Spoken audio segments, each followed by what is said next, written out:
Estamos retomando o Momento OEB, hoje recebendo o nosso ilustre professor Reinaldo Caffel.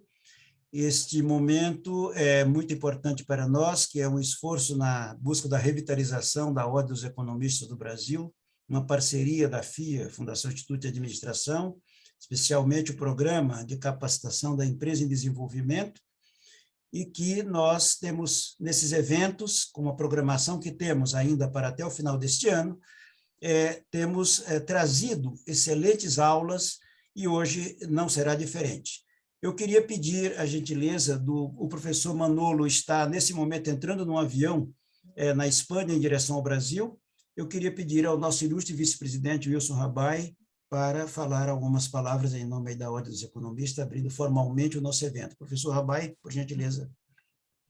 Professor Almir, muito obrigado pela oportunidade. Ficamos felizes pela ocorrência de mais um evento com a participação desse nosso colega representante e desejamos sucesso para mais esse evento, como sempre tem ocorrido em todos os outros. Muito obrigado, bom dia. Obrigado, caríssimo professor Wilson Rabai. A professora Selma, poderia fazer a gentileza de ler uma síntese aí do currículo do professor Reinaldo Caffel? Pois não, claro. Bom, o professor Reinaldo Caffel, ele é doutor em agronomia, a tese dele é em finanças, ele é mestre em comunicação midiática e a dissertação dele foi em jornalismo econômico, tão importante para a gente saber assim, das notícias, não é? Especialista em engenharia econômica, economista, contador, é o representante regional da Ordem dos Economistas em Bauru, é professor universitário em graduação e pós-graduação, jornalista, é âncora de um programa jornalístico diário na Cidade 360, 96 FM, e do Jornal da Cidade de Bauru. É associado regional da Fundação Dom Cabral, no escritório de consultoria Reinaldo Caffel, Soluções em Gestão. É youtuber, canal Reinaldo Caffel, entrem lá depois, por favor, se associem lá, né, no canal do professor Reinaldo. Os temas são economia, finanças pessoais e gestão. Ele é economista-chefe da empresa Pascoalato, que é uma recuperadora de crédito. Então, depois de tudo isso, esperamos uma senhora palestra e estamos ansiosos pelas suas palavras. Professor, muito obrigada. Obrigado. Quero só registrar a presença do nosso vice-presidente, professora Selma, do nosso ilustre vice-presidente também, José Dutra Vieira Sobrinho, não é? E pedir, então, a todos que se preparem, porque aos 10 minutos, ao terminar a palestra do professor, teremos a oportunidade de ter algumas perguntas, e essas perguntas serão formuladas viva voz, pelo sinal de costume, levantando a mão, e aí é uma maneira de mantermos descontração e, ao mesmo tempo, interação com o nosso ilustre professor. Professor Reinaldo Caffel, novamente, nossos agradecimentos e passo-lhe o microfone e o controle, então, da situação. Muito obrigado, professor. Boa aula. Muito obrigado, professor Almir, a todos, caro vice-presidente, professor Wilson. Selma, obrigado aí pela leitura do currículo. Se eu soubesse que a responsabilidade ia aumentar, eu tinha colocado só contador, nem economista, né? Só esqueceu de mencionar que eu sou presidente da Associação Comercial e Industrial de Bauru, estou indo para o meu segundo mandato, encerro agora as minhas atividades no fim do ano, e fui, durante muitos anos, delegado do Conselho Regional de Economia, que, infelizmente, na atual gestão do Corecon, acabaram fechando a nossa sede regional, mas, com a minha entrada aqui na Ordem dos Economistas, representando a região, nós vamos manter firme aqui a chama dos economistas da nossa região. Bom, o desafio que foi passado, e eu vou compartilhar uma tela aqui com vocês, e falar um pouquinho da questão do contexto econômico, do ambiente econômico e a oportunidade de negócios no interior de São Paulo. É claro que quando a gente fala do interior de São Paulo, né, é muito abrangente, então eu procurei sintetizar quais são as especificidades, as vocações de cada região administrativa e aquilo que mais chama atenção. Mas, como todo bom economista, a gente começa sempre buscando falar um pouquinho da questão macroeconômica. Então, eu vou falar um pouquinho rapidamente dos indicadores que nós tivemos do nosso país recentemente para mostrar, né, as oportunidades que nós temos no interior. E aí eu chego encerrando exatamente com as oportunidades. Bom, Todos que estão aqui, alguns são estudantes, mas uma boa parte já é economista de formação, se lembra que, em nível Brasil, nós tivemos um grande tombo provocado aí pela pandemia, nem no período, nem em nenhum momento da nossa história a gente teve algo parecido com isso vindo da área da saúde afetando a economia. Nós tivemos 2 tombos recessivos aqui no Brasil, no governo da Dilma Rousseff, mas foram tombos provocados pelo próprio contexto econômico, né? Quando você tem erros na condução de política macroeconômica, às vezes um artificialismo de crescimento que depois você tem a conta, ou não seguir o tripé macroeconômico de ter aí rigor fiscal, um câmbio flexível, metas de inflação, enfim, por erros de condução, e no caso também tivemos um reflexo do chamado subprime norte-americano. Então, naquele momento, que foi um momento agudo de 2 anos de tombo da economia, nós acabamos tendo que absorver isso, né? Tivemos um período de recuperação com a chegada de Michel Temer, depois do afastamento de Dilma, e ali a introdução no Brasil do teto de gastos, o início de reformas, e talvez o Temer não tenha feito as reformas necessárias, principalmente a reforma previdenciária, em função daquele escândalo que nasceu ali a partir da JIS, e isso criou uma necessidade por parte do Temer de se proteger no cargo e acabou adiando isso. Tivemos a eleição e assume o atual presidente, o Jair Bolsonaro, e vem logo na sequência da sua posse a pandemia. Um primeiro ano exitoso com a reforma da Previdência, uma economia prevista para 10 anos aí na ordem de 800 bilhões de reais, mas a pandemia,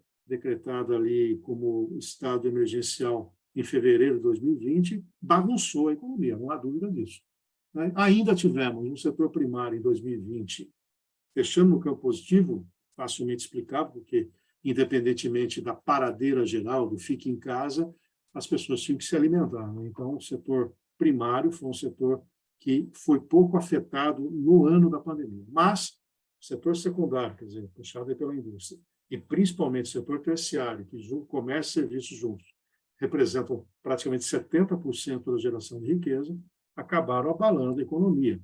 E o tombo, né, nós economistas, ali, quando ouvidos, né, naquela oportunidade, falávamos, olha, do jeito que está indo, a economia pode cair 10%. Quando a gente fala cair 10%, né, para quem não entende muito desses números, é acima da inflação, né? Então, com o passar do tempo, a resiliência até da nossa economia, nós acabamos fechando 2020 com um tombo de 4,1%. Na oportunidade, muitos de nós estávamos céticos e não imaginávamos que no ano seguinte já seria possível uma recuperação.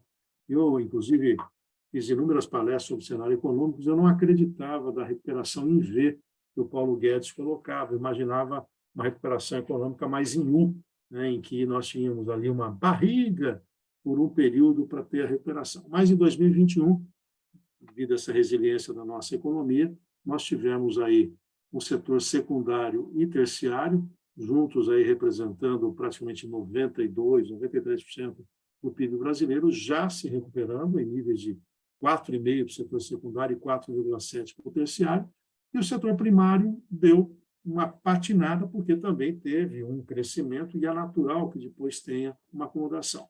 Fechamos 2021 com uma alta no PIB de 4,6%.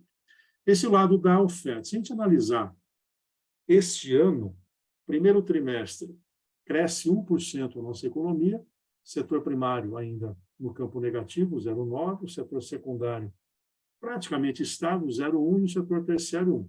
Lembrando que esses números já são comparativos com o trimestre anterior de 2021, né? Então, já com uma posição da economia um pouco mais robusta do que nós tivemos em 2020. E no segundo trimestre desse ano, a economia cresce 1,2%, e todos os setores da economia têm desempenho positivo. Setor primário, 0,5%, setor secundário, 2,2%, e o terciário, 1,3%. O dado mais recente é o IBC-BR do mês de agosto, que é uma prévia do PIB, apontando uma queda aí de 1,37%, mas, comparado com o mesmo período do ano passado, uma alta de 4,6%, o que demonstra que a economia brasileira pode fechar no campo positivo, e eu trago daqui a pouco o quadro do Boletim Focus. Só para fechar essa questão, se olharmos do lado da demanda, entendendo que o consumo das famílias representa quase 70% também na matriz econômica, nós tivemos em 2020 um tombo de 5,5% no consumo das famílias, o que explica em muito, né, a queda do PIB de 4,5% naquele período. Os investimentos caíram 0,8%, gastos do governo caíram 4,7%, exportações queda de 1,8% e as importações queda de 10%. Mas já em 2021, a recuperação, e observem que o consumo das famílias sobe 3,6%, e a grande surpresa positiva é a formação bruta de capital, os investimentos aumentando 17% no período. Ou seja, um empresário brasileiro que foi machucado, que foi praticamente ali endividado, tirando reservas, exceto alguns setores ligados à alimentação, rótulos, etc., setor industrial, mas ele volta e fala, esse mercado tem potencial e volta a investir. Os gastos do governo subiram 2%, exportações aumentaram quase 6%, com 12,4% de alta nas importações. E no primeiro trimestre desse ano, de novo, o consumo positivo, de novo, o investimento, se no primeiro trimestre foi negativo, recupera no segundo trimestre. Consequentemente, nós temos um ano em que saímos da recessão técnica, ou nem sequer entramos, e começamos a ter a recuperação. Uma expectativa agora que o IBGE divulgue o terceiro trimestre, tirando esse tombo aí de agosto, tudo aponta que nós tenhamos julho, agosto, setembro, com dados também positivos, o que vai permitir atingir a uns mais ou menos, lembrando que aqui é mediana do mercado, um crescimento do PIB na casa aí de 2,5% a 3%. O último boletim Focus, que é a mediana aí de 200 players que passam as suas projeções para o mercado, é de 2,71%. Quando eu falo mediana, é o ponto lá intermediário. O professor Dutra nos ensinou, né, claramente isso, que tem valores para cima e valores para baixo. Essa aqui é o que o mercado trabalha. E a boa notícia é que para o ano que vem, que o crescimento estava muito próximo a zero, foi para 0,5%, já começa a desgarrar também do 0,5%, chegando praticamente a 0,6%. E a melhor notícia ainda é a questão da queda dos preços, né? Terceiro mês de deflação, o mercado derruba a projeção de inflação para esse ano em 5,62%, lembrando que a meta é 3,5%, com 1,5% de tolerância, nós teríamos aí uma meta de 5%.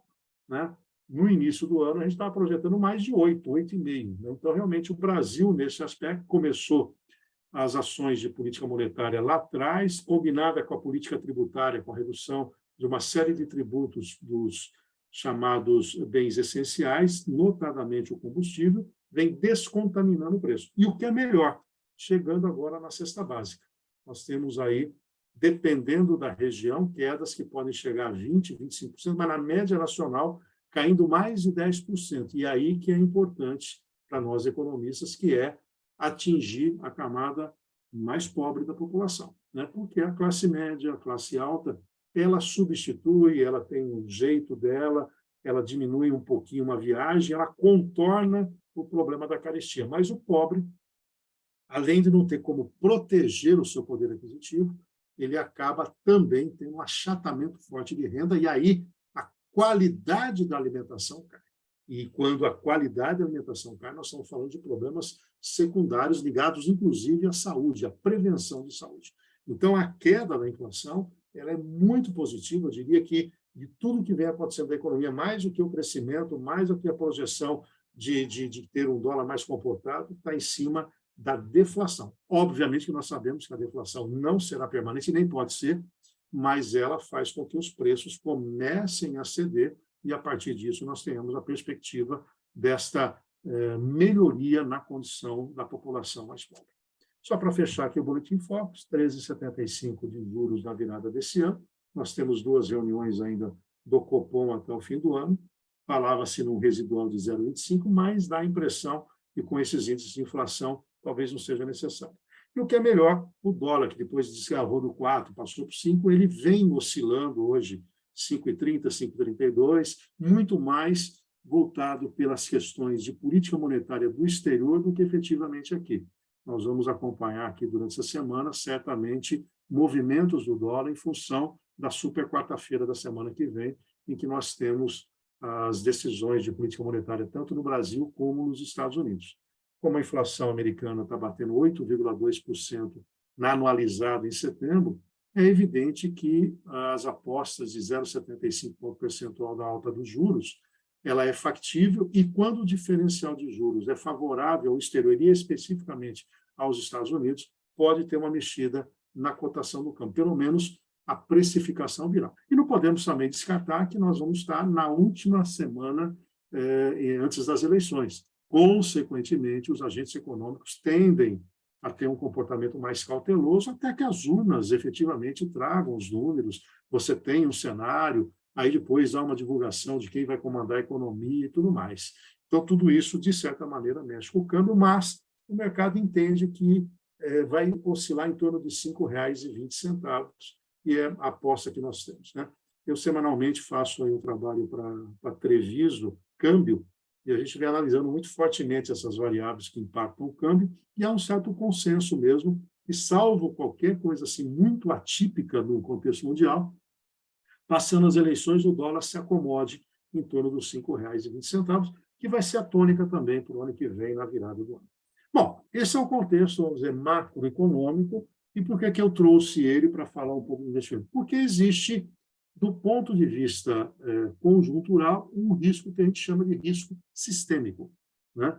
Então, o ambiente de negócios, ele é um ambiente trabalhado na questão do risco, né? E o risco é um dos principais fatores que vai direcionar a dinâmica das decisões de investimento. E nós estamos falando de um potencial de investimento no Brasil e, hoje, especificamente, no interior do estado de São Paulo. Então, o risco traz uma visão voltada para o perigo, para a possibilidade de perda ou prejuízo. E quem analisa o contexto macroeconômico sabe que o risco requer um retorno, maior risco, maiores retornos. Eu até brinco com meus alunos, desculpe o mau exemplo, mas quem faz tráfico de droga tem que ganhar muito, porque o risco é grande, né? Você pode ser preso, né? Então, ele não vai fazer comercialização de produtos ilícitos para ganhar muito pouco.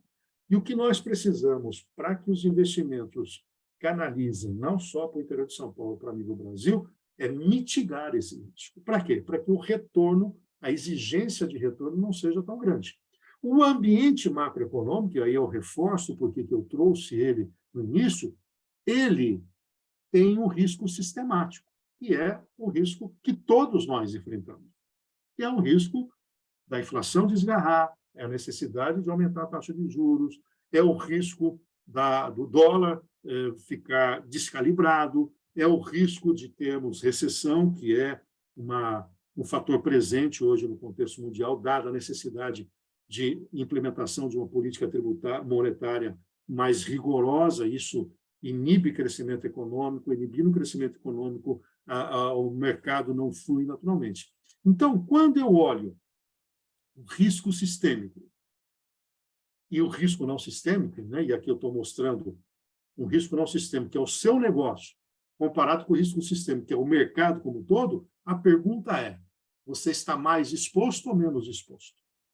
E aqui que vem o diferencial para você enfrentar o risco sistêmico, que é ter diferenciais competitivos para reduzir o risco não sistêmico. Ou seja, como empreendedor, como um agente investidor na produção, eu vou tentar ter as melhores práticas de governança para que eu possa efetivamente reduzir o efeito do risco sistêmico no meu negócio. E não é à toa que quem faz isso, por vezes, o mercado está em queda e o negócio está em alta, né? Por vezes, o mercado cai 10%, o seu negócio cai 7%. Né? Para quem entende um pouquinho de finanças, eu estou falando do fator beta, que mede esse risco do teu negócio com o risco do mercado. ESG é a tônica hoje do mercado, né? Pensar em governança, pensar em parte social, pensar na questão ecológica, no meio ambiente, ter compliance muito bem claro, né? um projeto de governança e sucessão, são questões básicas, né, somadas a um bom planejamento estratégico, em que você tenha indicadores de desempenho, em que você possa ter um mapa estratégico do seu negócio, e que você possa analisar o ambiente interno e externo das suas organizações. No ambiente interno, vendo as suas forças, as suas fraquezas. No ambiente externo, as oportunidades e ameaças. Essa combinação de uma SWOT que garanta trazer para a empresa metas claras, objetivos, palavras-chave e resultados, usando, entre outras, a metodologia do OKR, tudo isso faz com que o teu negócio, o teu empreendimento, o teu fator de produção possa efetivamente enfrentar o mercado com diferenciais competitivos e mitigar, como eu disse, reduzir a influência desse ambiente macroeconômico. E eu incluiria nessa análise até o eventual risco de uma mudança de comando do país, de modelo econômico, que é a grande preocupação que o setor produtivo tem hoje, né? Porque o modelo econômico atual é um modelo conhecido, todos nós sabemos quais são as estratégias, o próprio candidato à sucessão fala na manutenção do mesmo ministro para o ano que vem, ou seja, previsível. O outro candidato dá pistas, né, do que pode ser. Mas quando o seu negócio tem clareza das suas forças, das fraquezas, e você elimina as fraquezas, das oportunidades, transformando ameaças em oportunidades, eu não tenho dúvida que supera qualquer eventual interferência macroeconômica. Por sinal, nós, economistas e nós, empreendedores, fomos lapidados, né, a enfrentar, né, crises e mais crises, né? Saímos até uma certa forma positiva da própria pandemia, né? Se a gente pegar, né, professor Almir, desde lá do plano Cruzado 1, 2, plano Bresser, plano Verão, plano Collor, plano, até chegarmos no plano real, né? Nós tivemos um longo caminho entre ortodoxia e heterodoxia, tivemos nós, economistas, entendemos que precisavam combinar as duas escolas para efetivamente derrubar a inflação, e hoje a gente fica incomodado quando a inflação chega em 2 dígitos, como estava agora, 2 dígitos próximo a 10, e nós já convivemos com 84% de inflação num único mês. Então, nós soubemos trabalhar com crises, nós soubemos lapidar, muita gente não soube e ficou no caminho, mas eu entendo que nós estamos mais fortes, principalmente aqueles que conseguiram sobreviver durante a pandemia. Então, isso aqui dá um pano de fundo para dizer, olha, tem oportunidade. Porém, a oportunidade por si só não vai ser resolvida. Você pode e deve enfrentar esse mercado com os seus diferenciais competitivos, com o conhecimento claro do teu negócio para ali dar um tiro certeiro. E aí surge o quê? As oportunidades nos investimentos produtivos e no interior de São Paulo. Na minha leitura, há um esgotamento dos investimentos dos grandes centros, né? O capital ele tende, e já vem vindo fortemente, para o interior. Eu vou dar um exemplo, vou depois reforçar isso ao final. Aqui eu moro na região de Bauru, temos aqui uma cidade chamada Lençóis Paulista, e uma empresa chamada Luarcel, do grupo Luarte.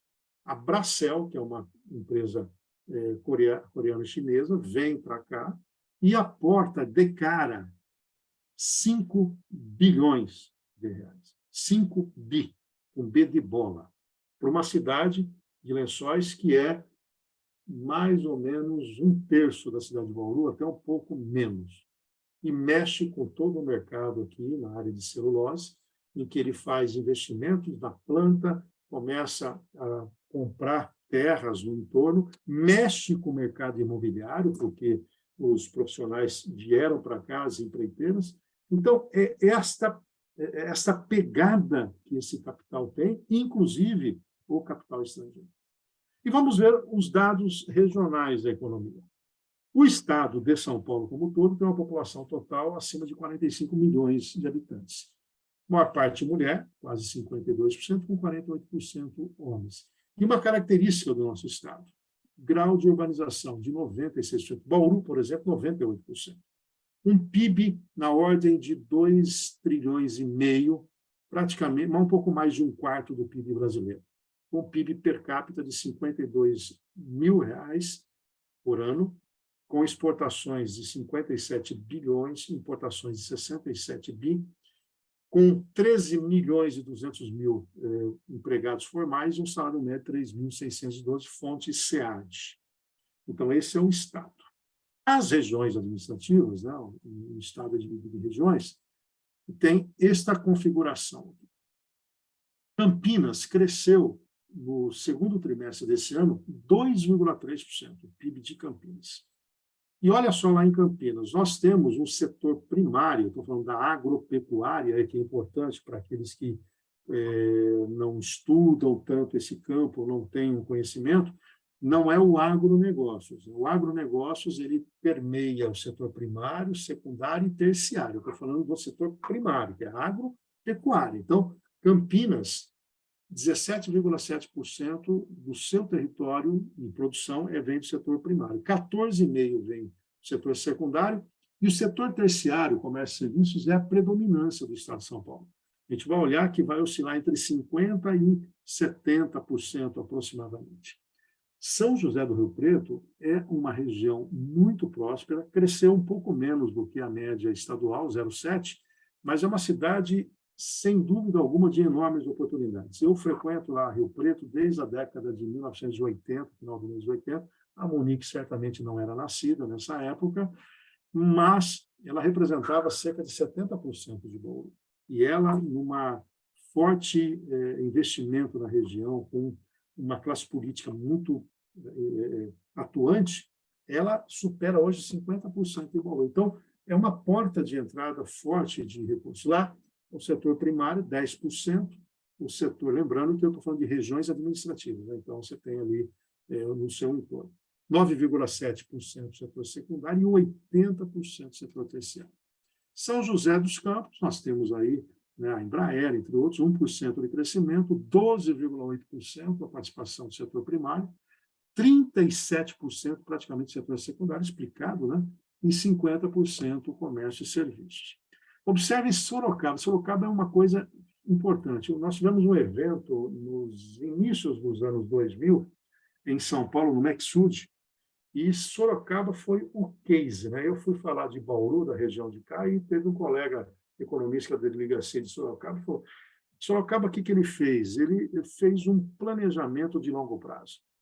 Bauru está experimentando isso agora, e outras cidades, outras regiões também, que é um exemplo de Maringá. Maringá é considerada uma das cidades de melhor oportunidade de investimento. Eles pensaram lá em Maringá a cidade há 20 anos e colhem o resultado hoje. Cidade inteligente, inclusive. Sorocaba fez a mesma coisa. O meio empresarial se uniu em torno do CIESP, da Associação Comercial. Eles falaram, o que nós queremos ser daqui 12, 13, 14 anos? E colheram isso. Então, o crescimento é exponencial. É uma cidade exemplo no estado de São Paulo, 5,2% de crescimento, 20% na parte de agricultura e pecuária, cerca de 24% na indústria e 56% do setor terciário. Aqui em Bauru foi criado o CODESE, que é um conselho de desenvolvimento com assessoria do mentor lá de Maringá, que é o Silvio, e o setor privado está investindo muito nesse conselho de desenvolvimento. Para você ter uma ideia, nós estamos discutindo questões do tipo energia sustentável, tamanho que a cidade quer ter, lançamentos imobiliários para idosos, com energia solar renovável para abastecimento de automóvel, combate às enchentes, enfim. É um olhar hoje, mas pensando o que a cidade e a região pretende ser nos próximos 20 anos. A Baixada Santista teve um crescimento de 6,4%, 13% do setor primário é a representatividade, cerca de 8% secundário e 80% o terciário. Outra região administrativa é Registro, teve crescimento de 4,8%, o Registro, principal atividade é o setor terciário. Franca, nós conhecemos a Franca dos Calçados, né? 4,7% de crescimento, setor primário 9,8%, secundário 16%, 73% no terciário.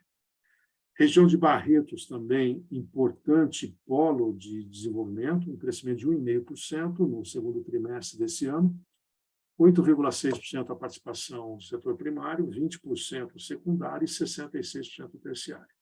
Região de Araçatuba, né, antigamente o preço da arroba do boi era decidido na Praça do Boi. Né? Quem conhece lá Araçatuba sabe que lá eles sentavam e definiam o preço do que seria praticado o boi. Essa praça existe até hoje, mas não tem mais essa métrica, né, com todo o mundo eletrônico, com esse contexto global, mas é uma região que tem, inclusive, uma força no setor de construção civil muito importante. Eu tenho clientes lá, vou com alguma frequência para aquela região, porque o problema é o clima. Né? Muito quente a cidade, fica ali num vale, né, mas ela tem uma grande expressão no setor primário, 9%, 14% na indústria, 77% no setor terciário.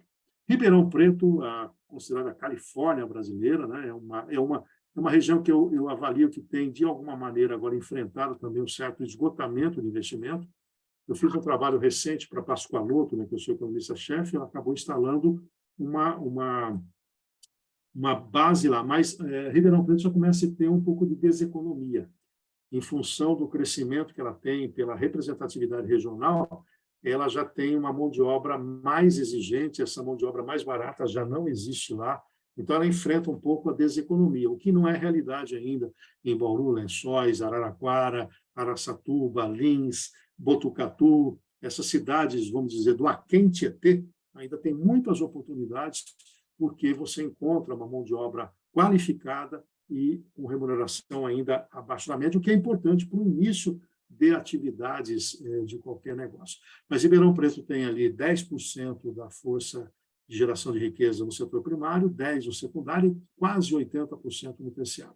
Presidente Prudente é uma região que está muito próxima ali ao Mato Grosso, ela tem uma distância grande da capital, mas também tem a sua própria dinâmica, com crescimento de 4,1% no PIB do segundo trimestre, 10,5% é o setor primário, 11% secundário e 78% terciário. Marília está a 100 quilômetros de Bauru, crescimento 3,2%, uma indústria de alimentos muito forte, muito claro e alicerçada.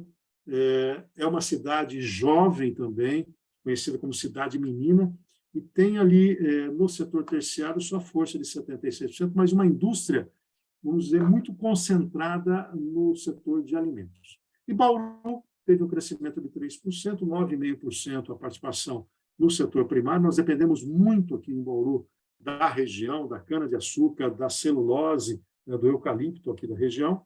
No setor secundário, temos aqui uma vocação para a indústria de alimentos e, na região de Jaú, calçado feminino muito forte. Isso acaba, de alguma maneira, influenciando aqui. E a pecuária também é muito forte, principalmente a região administrativa que chega até Lins. No setor terciário, por aqui, 74%. E a região metropolitana teve um crescimento de 3,5%, 17% no setor primário, 7,5% no setor secundário e 75% no setor terciário. Isso posto, eu quero rapidamente passar quais são as oportunidades. Por exemplo, na região de Campinas, quem for aportar capital vai encontrar uma forte concorrência, um significado maior em equipamentos de informática e eletrônica. Praticamente 1/4 da indústria lá tem a produção. E veículos automotivos. No setor primário, figo é o principal produto, goiaba fica em segundo lugar, e é uma característica do Estado de São Paulo, muita cultura, né, na área de animais, né, do galináceo. Vocês vão perceber que galináceos é a cultura, o setor de geração de animais, cultivos de animais, é mais significativo. Em São José do Rio Preto, produtos alimentícios são o carro-chefe lá. Móveis também tem uma expressão de 10%. No setor primário, cana-de-açúcar. Né? Eu tenho até parentes naquela região que tem terras por lá, e eles estão arrendando praticamente toda a área de fazenda, ou para a parte bovina, que tem quase 14%, ou para a cana-de-açúcar. Surge muito forte lá. A borracha secundária, 6,9%, mas na pecuária, galináceo também, né? Que é o nutriente animal aí, né? A galináceo, 84% lá de importância em São José do Rio Preto. Nós temos na cidade de São José dos Campos derivados de petróleo, com 42% de significado, equipamentos de transporte, quase 1/3. Na setor primário, leite 98%, bovino 54% e galináceos de novo aparecendo com 40%. Então, observem que é uma matriz econômica nas várias regiões bem diversificadas, né?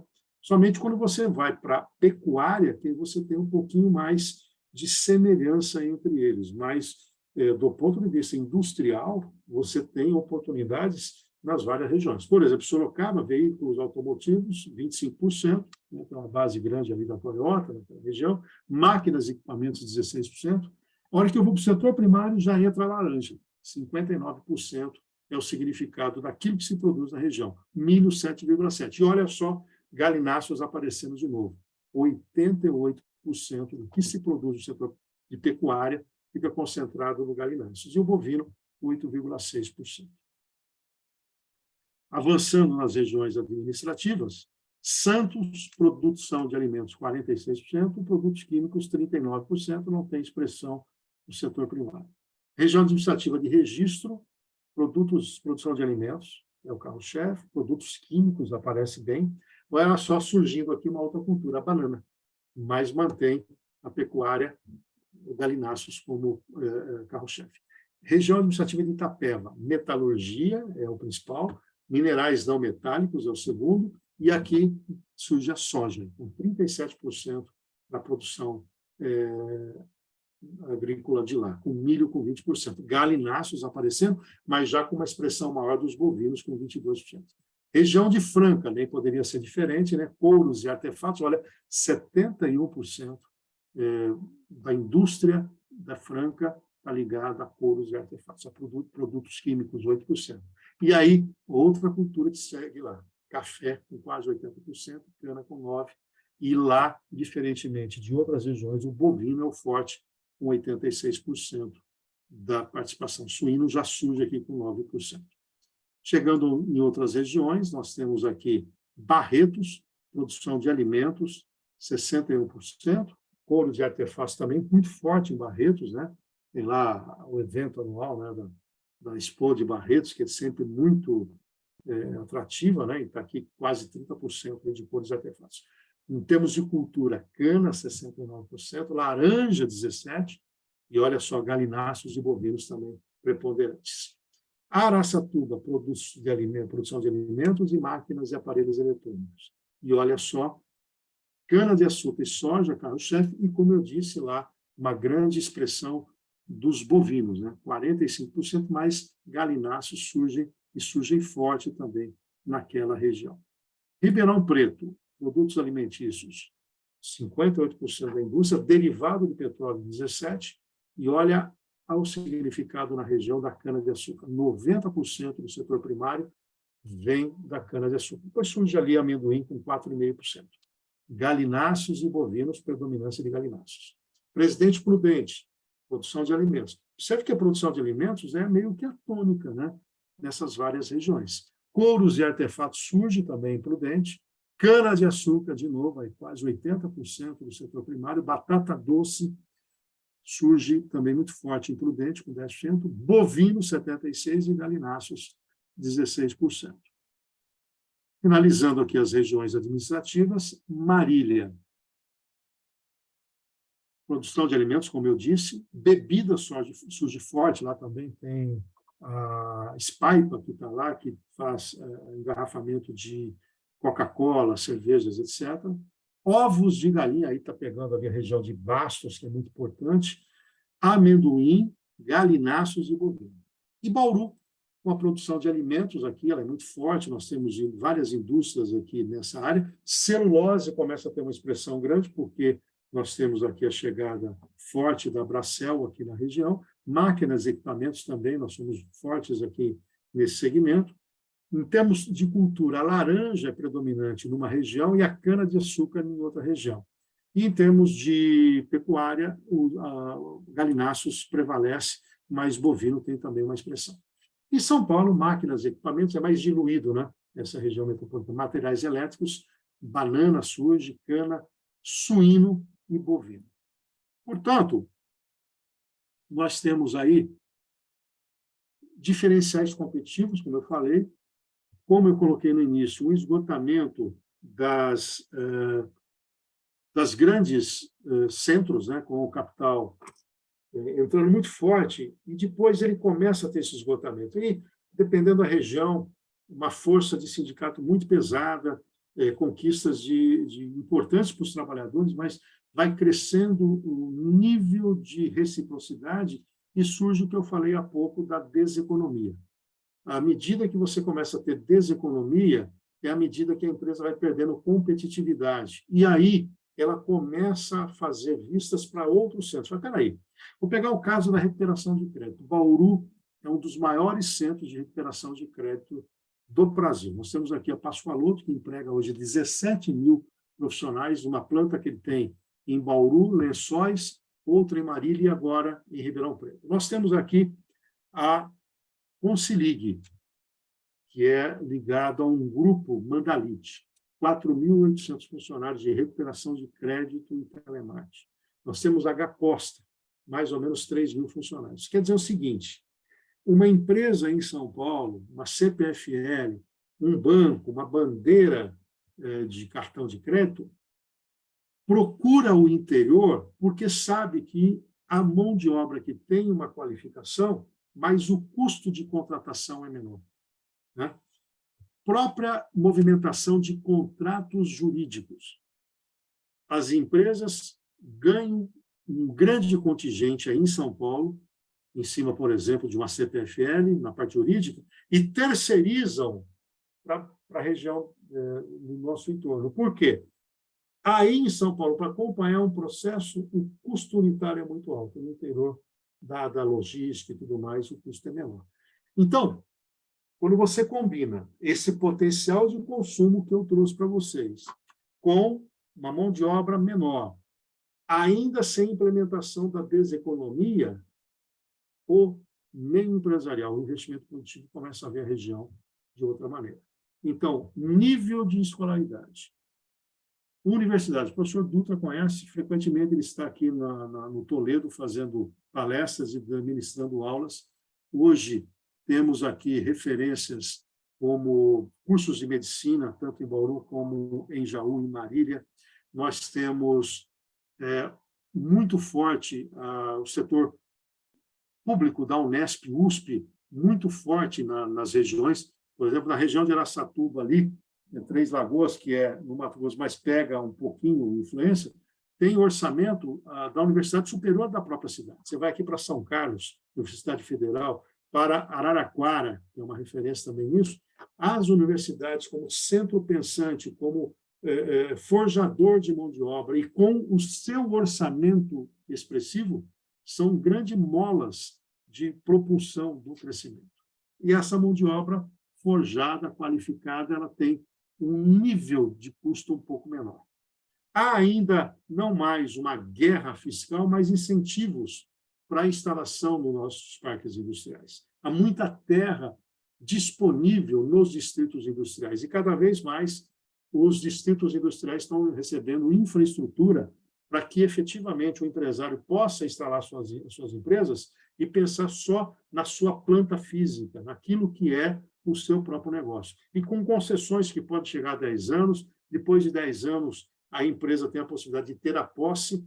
Há uma revisão dos modelos de concessão, uma revisão dos regimentos de concessão de terra, porque hoje as empresas já não têm aquela vida tão longa. As fusões e incorporações são tônicas que precisam ser levadas em conta. E aquela concessão que demorava 10, 15 anos está sendo abreviada para 5 a 7 anos. Temos também, no interior de São Paulo, vários centros logísticos. Né? Aqui no centro de São Paulo, então, é pródigo.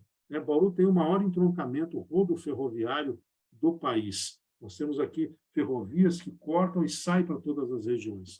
Nós temos regiões já muito fortes de centro logístico em Campinas. Em Campinas tem o hub, né, aéreo, muito importante, com a Azul fazendo o seu trabalho. Nós temos o centro logístico sendo construído aqui na nossa região com a integração com a hidrovia. A hidrovia passa a ser uma realidade à medida que ela integra com a ferrovia. Né? Uma hidrovia, aqui, uma embarcação, transporta o equivalente, às vezes, a 20 caminhões, se a gente pensar em cana-de-açúcar.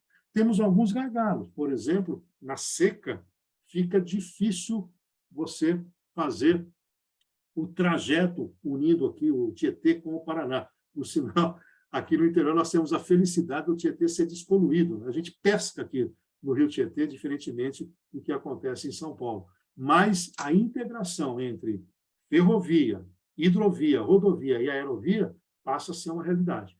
Há uma discussão, por exemplo, com a Rede Voa, de ter aqui no interior, que pode ser Bauru, Araraquara ou até Rio Preto, um plano B em relação a Viracopos hoje, até para a internacionalização do transporte. Você já desembaraçar os seus produtos, a sua produção, em nível aqui local, com menor custo logístico em relação aos grandes centros, né, para evitar esse estrangulamento. E o que é importante, daqui você pode fazer toda a logística, né, porque, como tem um maior entroncamento rodoviário, você tem facilidade. Não é à toa que o Mercado Livre e outras plataformas de internet, né, outros sites, outros ecossistemas, outros shoppings, né, virtuais, estão fazendo bases importantes de armazenamento no interior para fazer o escoamento da produção. Nós temos uma nova modelagem de aeroportos já em curso, com a privatização, a concessão para 20 a 30 anos da Rede Voa, então ela está fazendo os investimentos produtivos, isso vai garantir não só o transporte de passageiro, mas também o transporte de carga. O transporte ferroviário de cargas, uma promessa dos atuais candidatos a governadores de investir fortemente em cima disso. E, apesar do custo de pedágio, quem sai do estado de São Paulo, quem sai do interior de São Paulo e vai para outras regiões, vê a diferença das nossas rodovias. Então, por exemplo, eu estou aqui no centro de São Paulo, nós saímos daqui para São Paulo, para o norte do estado e para o Mato Grosso com pista duplicada. Eu saio daqui para Campinas com pista duplicada. Nós saímos daqui para Ourinhos, indo para o Paraná com pista duplicada. Nós vamos para a região de Rio Preto, só tem um trecho que falta na BR-156 para duplicar. E assim a gente vai aqui para o centro, que é Araraquara, Ribeirão Preto, tudo duplicado. Então, apesar do pedágio encarecer, a conservação das estradas é muito boa, o que dá tranquilidade para escoamento da produção. E, além disso, as vicinais estão recebendo um forte aporte de recursos para que esse escoamento da produção também possa ter uma tranquilidade do ponto de vista de chegar no seu destino, inclusive valorizando a agricultura familiar. O capital estrangeiro está de olho aqui no interior. Eu tenho tido no meu escritório várias demandas para compra de indústrias, fazendas, terra, etc. Para a própria Bracel, eu fiz outro dia um trabalho de convencimento, entre aspas, né, comparando várias culturas aqui na região, entre elas a bovina, de laranja, de cana e a de celulose, nesse caso, o reflorestamento, né, com a plantação própria para isso, e mostrando as vantagens competitivas, ou seja, é o capital enxergando fortemente essas oportunidades. Montadoras de veículos começam a fazer suas pesquisas para a interorganização. E temos também uma aposta muito forte no turismo regional, né? A pandemia trouxe esse olhar para o interior também de São Paulo. Aquela história de ficar dentro do avião, por, né, várias horas e tudo mais, nesse período pós-pandemia, com os núcleos familiares, está tendo uma opção muito forte de fazer o turismo de veículo, ou de ônibus, ou de carro, se deslocando aqui na região. Por exemplo, Lins, hoje, com um resort com água quente natural. Olímpia, hoje, é o segundo maior polo de turismo do estado, perde só para a Grande São Paulo. Região aqui de Ourinhos, né, com Itaiaiá, que está ali em Ribeirão Claro, é forte. Laranjal Paulista, aqui em Piratininga está saindo um complexo hoteleiro no Termas de Piratininga. E fora os outros, na região de Rio Preto, na região de Campinas, que é muito forte. Então, esse turismo regional é importante. E tem uma outra coisa que o interior de São Paulo é vocacionado, que é o turismo de negócios. O que é isso? A área de saúde, a área de educação e a área da advocacia. São setores que estão bombando. A área de saúde é com as convenções, com a chegada da possibilidade de você ter fóruns, etc., e, gradativamente, as atividades presenciais estão voltando. Eu sou conselheiro de uma empresa na área de turismo, bombou nesses últimos 12 meses o turismo de negócios, ou seja, os eventos presenciais com a possibilidade de ser híbrido, ou seja, um grande contingente vai presencial e outros participam online. E nós estamos trabalhando muito forte no interior com a questão da inovação. Isso tem sido uma realidade nas várias regiões administrativas, as cidades inteligentes, prefeitos mais arejados, pensando um pouco nessa questão, com fortalecimento das secretarias de desenvolvimento econômico na geração de emprego e turismo. Isso não era uma realidade no interior, era muito voltado para a Secretaria de Planejamento. Hoje há uma canalização de recursos para investimentos em inovação, de entendimento dos centros empresariais, revitalização de centros de cidade, à luz do que aconteceu no Nordeste, vem acontecendo nos grandes centros, isso também chegou aqui. E não podemos descartar também os clusters, que é um olhar regional sobre os setores vocacionados. Então, estão sendo construídas com uma junção de lideranças regionais, inclusive com o setor privado participando, de entendimento do que tem sinergia Bauru com Agudos Lençóis, o que tem de sinergia Ribeirão Preto com Araraquara, Rio Preto com Catanduva e a região, Sertãozinho para Ribeirão, Campinas no seu entorno, Sorocaba no seu entorno. Quais são os clusters? O que nós podemos fazer juntos para que, na massa, no volume, possamos ter, inclusive, redução de custos? E há uma discussão presente também de soluções regionais no tocante à questão do meio ambiente. Por exemplo, todas as cidades de grande porte já estão com tratamento de esgoto, mas agora começam a surgir também tratativas de união de prefeituras e prefeitos para usinas de lixo. Isoladamente, as cidades não conseguem resolver, mas as usinas de lixo compartilhadas, com a tonelada de lixo gerado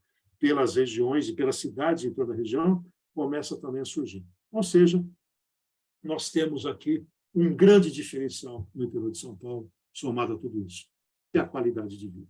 Na média, nós temos um IDH acima de 0,8, uma combinação de renda per capita, de tempo de escolaridade e, principalmente, de longevidade. E a longevidade tem sido também a tônica aqui no interior, por isso que a gente pode dizer que o interior de São Paulo é um mercado que tem inúmeras oportunidades. Depois do esgotamento do capital dos grandes centros, ele foi interiorizando, chegou a Campinas, região metropolitana, chegou em Sorocaba, tem um grande aporte em Ribeirão e Rio Preto, e o chamado aqui em Tietê, que Bauru é porta de entrada, tem uma enorme oportunidade indo aqui para Lins, Araçatuba, Botucatu, Marília, chegando até Presidente Prudente. Portanto, quem tem, como nós falamos aqui no interior, lata velha para vender, não tenha dúvida que vai ter um oásis de oportunidade no interior de São Paulo.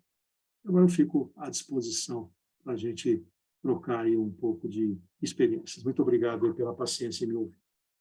Excelente, excelente show, professor Caffel, maravilha, maravilha mesmo. Caffel, eu tenho eu vou abrir para perguntas, eu pediria que aqueles que tiverem interesse de fazer alguma pergunta, levantassem a mão. Antes de eu mesmo fazer uma pergunta, eu queria só registrar a presença do comandante Edson Sugawara, presidente do Cicobi, que nos prestigia com a presença, né? Além das várias outras autoridades aí, como Marcos Calheiros, nosso representante em Alagoas, o professor Dutra Vieira Sobrinho, nosso vice-presidente também Wilson Rabai, a professora Selma Culturati Vasques, enfim. Mas, professor Caffel, compreendendo a pujança do agronegócio no interior do estado de São Paulo, apesar de todos reconhecermos nacionalmente a qualidade, não só a quantidade, mas a qualidade da infraestrutura que nós temos no interior, eu pergunto, diante de um momento que nós nos encontramos, em que há uma perspectiva de um crescimento adicional do agronegócios, esta infraestrutura de apoio ao escoamento da produção, ela seria hoje considerada suficiente? Não haveria um gargalo para efeito do crescimento exponencial que se esperaria hoje do interior de São Paulo? Ah, sim, professor, um gargalo, porque, na prática, é um setor que ele sempre foi olhado um pouco meio como, não digo um patinho feio, mas ele nunca foi dada a priorização, né? A gente fez, quando eu fiz o doutorado, eu fiz aqui no Lajeado, em Botucatu, que é uma grande referência, né? E ali eles aceitam economistas, administradores, e a gente discutiu muito, por exemplo, a energia na agricultura, né? Hoje, com a chegada da forte tecnologia, nós temos grandes conglomerados já usando GPS, drone, mas ela não tem essa realidade ainda do ponto de vista do armazenamento da produção e, não obstante o investimento em vicinais, como eu coloquei, ainda há muita preocupação com o escoamento dessa produção. E nós temos que ficar atentos também com o movimento mundial, né? Não obstante eu concordar contigo, professor, de um crescimento exponencial, a Europa está colocando algumas restrições, né? Já vinha colocando em plantio, por exemplo, em áreas como o Amazonas, mas agora eles estão começando a colocar restrições no Cerrado. E o interior de São Paulo é uma das grandes reservas de cerrado nesse país. Ou seja, se efetivamente implementar isso, nós vamos ter dificuldade na exportação, principalmente do setor primário, e nós teríamos que fazer quase que uma triangulação com regiões menos protegidas que chegasse na Europa e, naturalmente, ainda sujeitos ao rastreamento. Mas, sem dúvida alguma, nós precisamos ter um olhar. O que tem motivado a entender que isso pode ser diferente, que tanto o Haddad, principalmente o Tarcísio, que estão disputando o segundo turno no Estado de São Paulo, eles falam com muita clareza de investimento no agronegócio, da chegada da tecnologia, né? Nós tivemos uma importante mudança recente, que é ter um CEP nas fazendas. Não tinha isso, não sei se todos aqui sabem, mas você não tinha como fazer uma correspondência com determinadas regiões, porque não tinha nem nome. E agora isso foi tudo mapeado no Estado de São Paulo. Então, nós começamos a entrar um pouco nessa era. Nós temos que conviver um pouco com a agricultura familiar, que é importante para a subsistência, e o excesso ser colocado, inclusive, na merenda escolar, que isso cria, né, uma sinergia desse campo, mas o agrobusiness que é que vai dar o tom. Isso, por exemplo, quem foi para a AgriShow recentemente em Ribeirão Preto viu qual é o nível de tecnologia que nós estamos chegando. Então, o interior de São Paulo tem, sim, mas tem os gargalos, e há uma perspectiva muito positiva de equacionamento desses gargalos. Maravilha, professor. Eu queria até algumas perguntas aqui no chat, mas eu vou pedir para fazer verbalmente. Eduardo Oliva, você que está na tela, você faz uma pergunta, você poderia fazer a gentileza de perguntar você mesmo, viva voz, por favor, Eduardo? Com muita satisfação e alegria, professor Almir. Cumprimento o professor Reinaldo, excelente palestra. Eu tenho militado, eu sou professor também, professor Reinaldo, eu tenho militado bastante nos últimos tempos com pequenas e médias empresas. E a minha preocupação é quão profissionalizadas estão as pequenas e médias empresas, a gestão das pequenas e médias empresas aí do interior, né? Poderia fazer algum comentário sobre isso para a gente, por favor? Posso com muita tranquilidade, porque eu tenho uma experiência de consultoria nessa área e, como eu disse, eu sou associado regional da Fundação Dom Cabral, e eu, juntamente com meus colegas de Campinas e Sorocaba e da Baixada Santista, tem levado muitas soluções para as pequenas e médias empresas. Primeiro, eu acho muito positivo para as cidades do interior ter, principalmente, uma indústria pulverizada. Essa é a minha leitura, né? Aqui em Bauru sempre esqueceu, nós não temos uma grande montadora, não tem isso. Sejamos felizes. Por quê, professor Eduardo? Nós não ficamos refém de ninguém, né? Quando você tem um problema do setor, por exemplo, eu pego aqui Barra Bonita, depende da usina. Se o setor sucroalcooleiro for mal, a cidade quebra. Então, Lençóis, por exemplo, ela diversificou um pouco, mas essa concentração na mão da Bracel pode ser preocupante a longo prazo. Então, primeiro aspecto não vejo como negativo pequena e média empresa dominando a matriz econômica, não obstante saber que uma grande empresa, quando chega, é forte geradora de emprego. Segundo, começa a existir uma preocupação com a perenidade das empresas. E, por incrível que pareça, professor Eduardo, esses empresários familiares, notadamente, sabe que conclusão que eles chegaram na pandemia? que eles vão morrer um dia. Você acredita? Eles achavam que não iriam morrer um dia. Então, eles nunca conversaram sobre governança. Eles nunca tiveram um compliance. Eles nunca pensaram em sucessão. E este movimento está começando de uma maneira exponencial.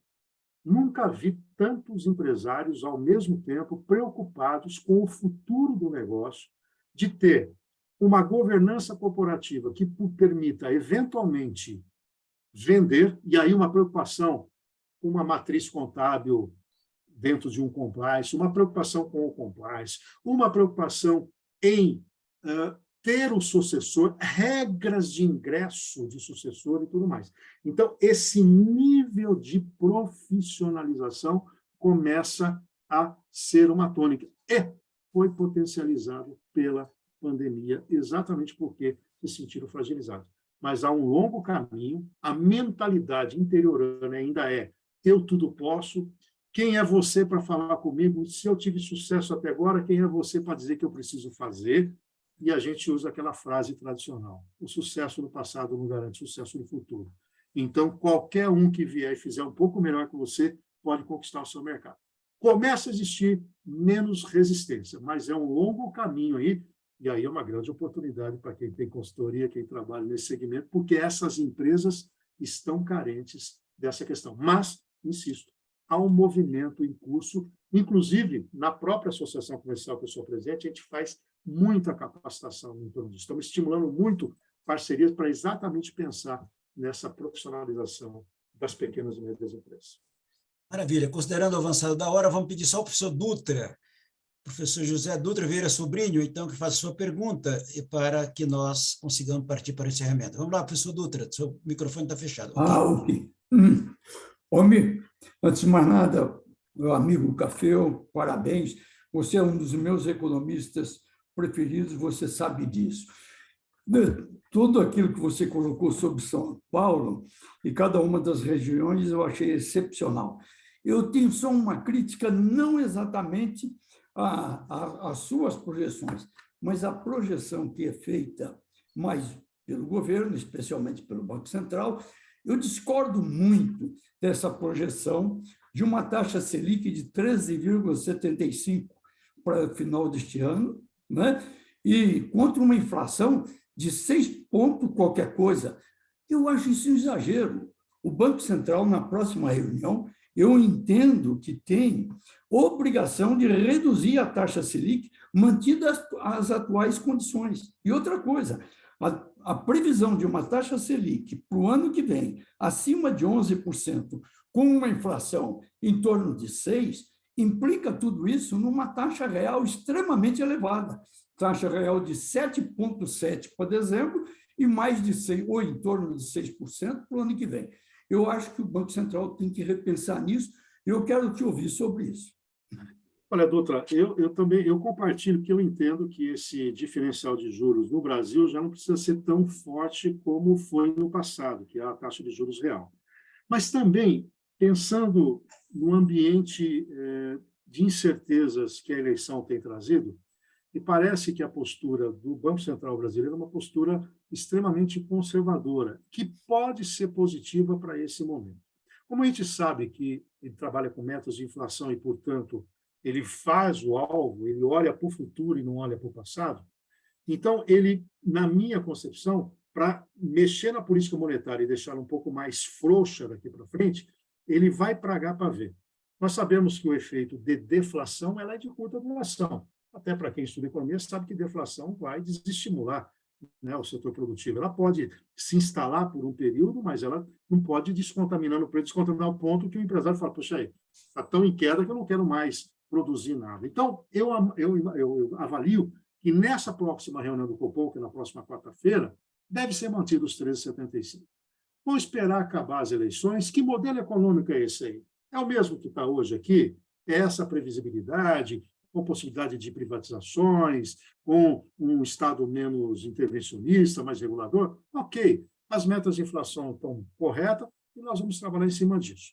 Se for um governo mais progressista, pode ser que, em algum momento, possa ter uma ruptura nesse modelo. E aí, essa posição conservadora é importante. E vale destacar que, diferentemente de outras eleições, o nosso Banco Central não tem um mandato mais coincidente com a mudança do presidente da República. Ou seja, o Roberto Campos Neto fica mais 2 anos, se assim desejar. Então, isso dá uma certa tranquilidade. Mas, como o Banco Central brasileiro está sendo apontado como exemplo mundial, de que se antecipou, de que foi rigoroso quando necessário, dá a impressão, Dutra, que eles vão manter um pouquinho esse rigor. Mas eu concordo contigo. Para mim, o ano que vem, uma inflação muito próximo da meta, uma taxa básica de juros aí de 8, 8,5, seria mais do que o suficiente para você contornar. Lembrando que juros no Brasil são grandes movedores, né, indutores de crescimento à medida que ele caia e favoreça principalmente o varejo brasileiro. Maravilha, professor Caffel. Eu queria pedir desculpas àqueles que estão ainda com perguntas formuladas, mas nós temos um compromisso de encerrar nosso encontro às 13 horas, já são 13 horas e 9 minutos. Eu queria somente agradecer à equipe da FIA, a equipe do Procede, a equipe da Ordem dos Economistas, obviamente ao grande ilustre professor Caffel pelo brilhante apresentação, a brilhante aula. Eu pediria uma salva de palmas, assim, virtual. Olha a coisa nova da pandemia, uma salva de palmas virtual ao professor Caffel. E antes de passar a palavra para o professor Wilson Rabai fazer o encerramento formal pela Ordem dos Economistas, eu queria pedir as considerações do professor Caffel, suas considerações finais, professor.